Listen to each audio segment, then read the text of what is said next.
ఇంత ఖర్చు అవుతుంది సగటున.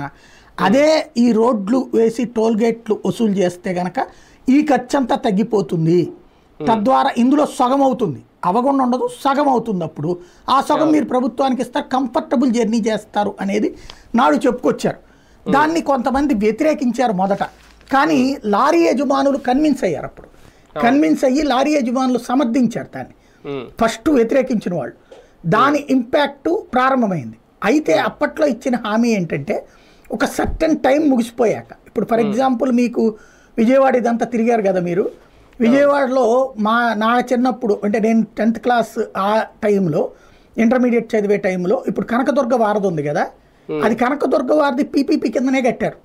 కనకదుర్గ వారధి మీదనే ఆ చివర ఈ చివర టోల్ గేట్ ఉండేది. ఆ చివర ఈ చివర, ఇటు తాడేపల్లి వైపు అటు పక్కన విజయవాడ వైపు కూడా టోల్ గేట్ కట్టించుకుని డబ్బులు వసూలు చేసేవాడు. అయితే ఒక టైం ఇచ్చారు దానికి, ఇన్నేళ్ళు అన్నటువంటి టైం అయిపోయాక అది తీసేశారు, టోల్ గేట్ తీసేశారు. ఇదివరకు టోల్ గేట్ ఉండేది అక్కడ, రెండు వైపులా మేము తిరిగిన వాళ్ళమే అనమాట అక్కడ. అసలు ఆ టోల్ గేట్లో పని చేయడానికి కూడా అడిగా నేను ఒకప్పుడు జాబ్ కోసం అని. అడిగితే నాలాంటిది అప్పుడు బక్కగా ఉండేవాడిని అనమాట.